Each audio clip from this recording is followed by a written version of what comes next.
안녕하세요. 네이버 지회 조합원 여러분. 아쉽게도 드디어 이 마지막 강의네요. 원숭이도 이해하는 자본론을 쓴 임승수입니다.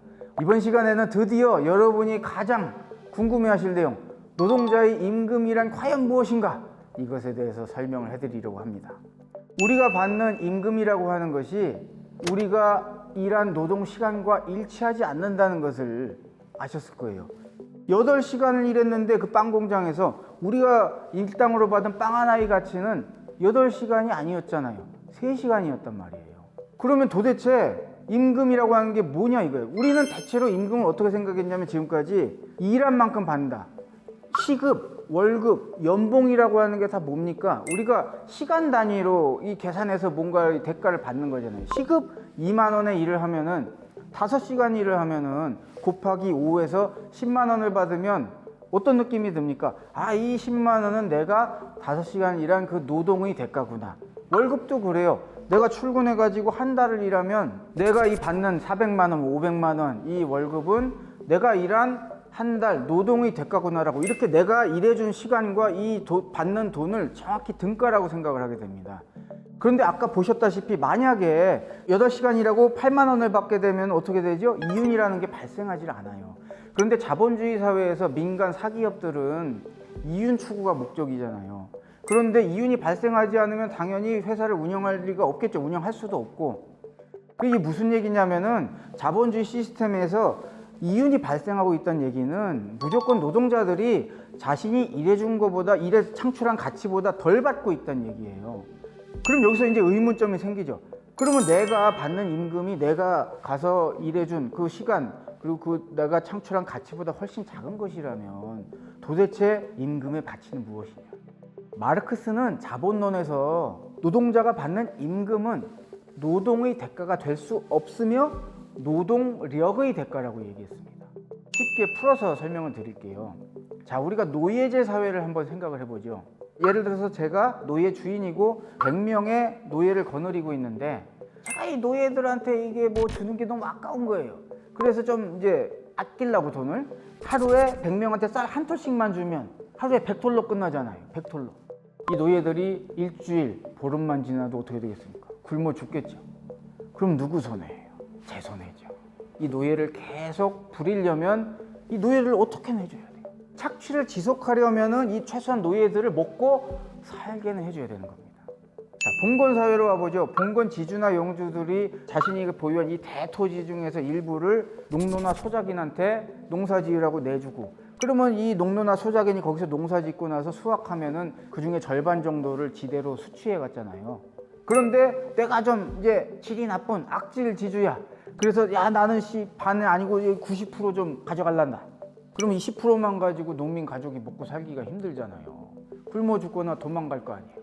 그러면 결국에 그 지주와 영주가 이 농노 소작인이 생활이 안 돼가지고 굶어 죽으면 자기 손해인 거예요. 왜냐면 거기서 그 사람들이 계속 농사를 지어줘야 내가 그 사람들한테 계속 지대를 절반을 계속 수취할 수가 있잖아요. 그럼 내가 최소한 이 사람들이 어떻게 해줘야 돼? 먹고 살게, 생활은 유지할 수 있도록 해줘야 되겠죠. 사실 마르크스의 이 자본론의 분석에 의하면 노동자들이 받는 임금은 일해준 거랑 아무런 연관이 없어요. 그러면 도대체 노동자가 받는 임금이라고 하는 게 뭐냐? 여러분 이미 눈치채셨겠지만 노동자는 일한 만큼 받는 게 아니라 생계비를 받는 겁니다. 그래서 노동력의 재생산 비용이 뭐예요? 노동력이 유지될 수 있고 끊임없이 재생산될 수 있는 생활비를 받는 거예요.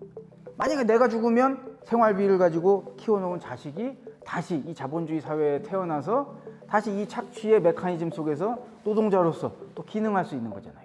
그래서 내가 죽더라도 아이가 태어나서 노동력이 끊임없이 재생산될 수 있는 그 비용, 그만큼을 지급하는 것이다 라고 이해하시면 됩니다. 그래서 자본주의 사회에서 노동자에게 생계가 가능할 정도의 임금을 지급하고 추가적으로 발생한 나머지를 다 누가? 자본가가 취할 수 있는 것. 그것이 바로 결국에 무엇이냐? 이 어마어마한 빈부격차의 원인이라고 마르크스는 얘기하고 있는 겁니다. 저번 시간에 말씀드렸던 그 빵 공장의 예를 들어도 8시간 중에 5시간이 자본가의 몫이 되지 않습니까? 거기서 한 명만 일하고 있는 게 아닐 거 아니에요. 1000명 일하고 있으면 한 명당 5시간씩 5000시간이에요. 1000명의 노동자가 하루에 5시간씩 그 자본가를 위해서 일해주고 있는 게 되는 거예요. 그럼 그 자본가는 5000시간이라고 하는 어마어마한 가치가 화폐화되어서 이 사람에게 차곡차곡 이윤이라는 형태로 쌓이고 있는 것이죠. 물론 그런 얘기도 하실 수 있어요.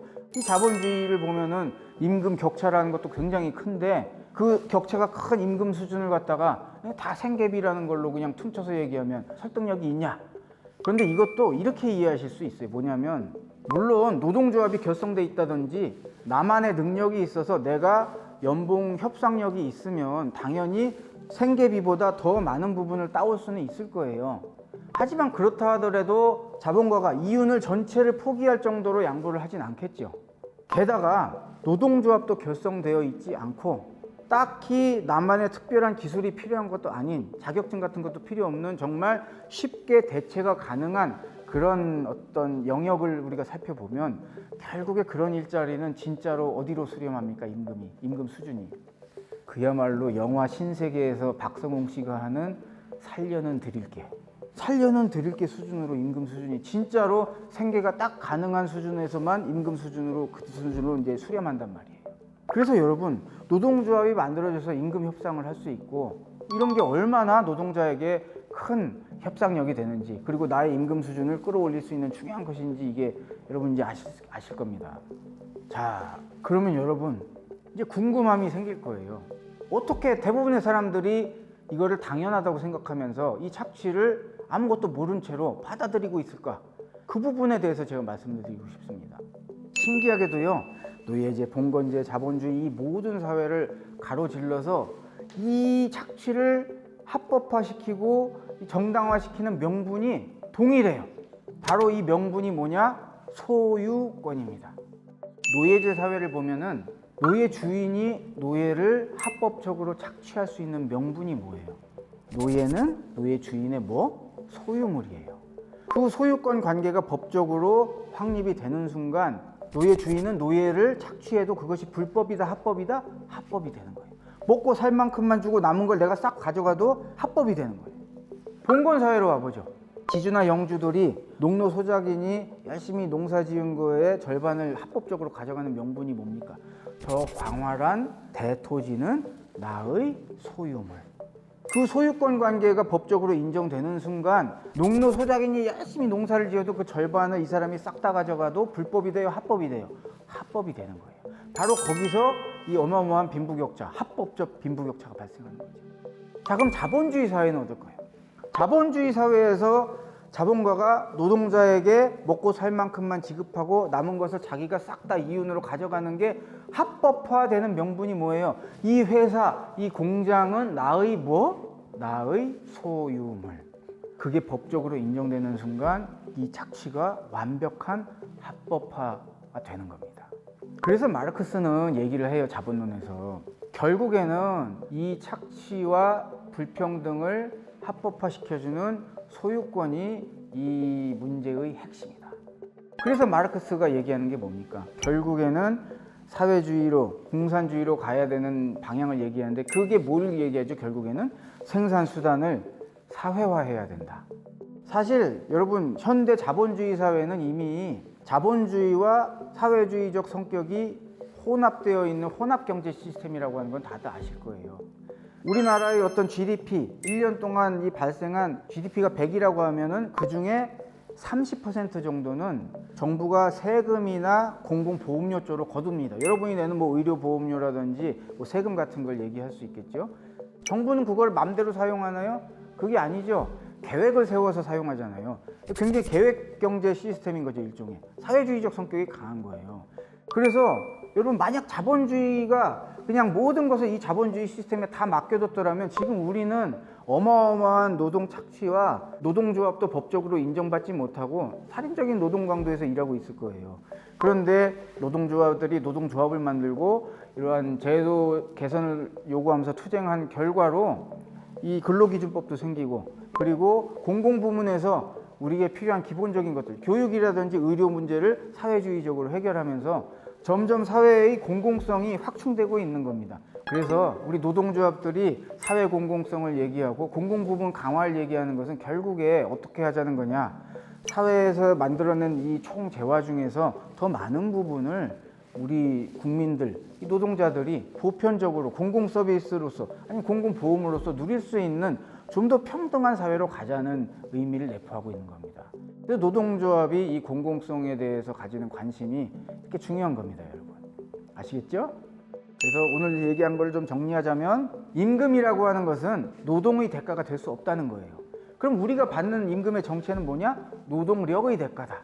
그리고 그것을 제한 나머지 것을 자본가의 이윤으로 가져가는 것이 바로 자본주의 시스템의 이 빈부격차의 원인이다. 생각을 해보세요.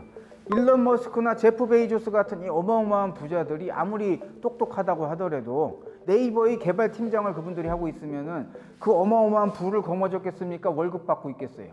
월급 받고 있겠죠. 그래서 그분들은 단순히 프로그래밍을 잘하고 똑똑해서 부자가 됐다기보다는 자본주의 시스템에서 자본가였기 때문에 그 부를 축적할 수 있게 된 거예요. 그런데 그 부의 축적에는 수많은 노동자들, 일하는 사람들의 빼앗긴 시간이 들어있는 것이죠. 그래서 그러한 것을 좀 바로잡기 위해서 우리가 노동조합 활동을 하고 사회 공공성을 강화하는 활동들을 해나가는 것이다. 이렇게 이해하시면 될 것 같습니다. 여러분, 그동안 4차례에 걸쳐서 이 마르크스 자본론을 중심으로 해서 우리가 받는 임금의 성격에 대해서 좀 얘기를 해봤습니다. 어떠세요? 좀 도움이 되셨나요? 이런 내용 처음 들어보시니까 신기하시죠? 앞으로 여러분이 보는 사회의 모습이 좀 다르게 보이실 수도 있을 거예요. 이걸로 전체 강의 마치도록 하겠습니다. 수고 많으셨습니다. 감사합니다. 그리고 끝나기 전에 이벤트 하나 설명해 드릴게요. 제가 쓴 책 중에 3가지를 선택해서 각 10권씩 준비하신다고 합니다. 어떤 책이냐면 원숭이도 이해하는 자본론, 와인의 몹시 진심입니다만 10권, 그리고 제 가장 최근 신간 50에 읽는 자본론. 이것은 좀 독특한 책입니다.